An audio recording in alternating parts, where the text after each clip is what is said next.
Адам болып қалыптасу үшін адамға 3 қасиет керек.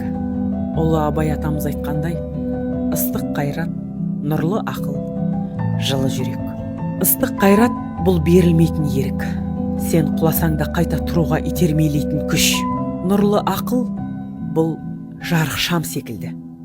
Ол дұрыс шешімге жетелейді. Адасқан кезде жол табуға көмектеседі. Ол білім мен парасаттың шамшырағы.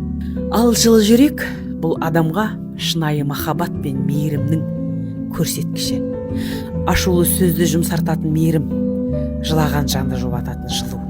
Жылы жүрек бұл адамды адам ететін мейірім мен махаббат. Ыстық қайрат, нұрлы ақыл, жылы жүрек.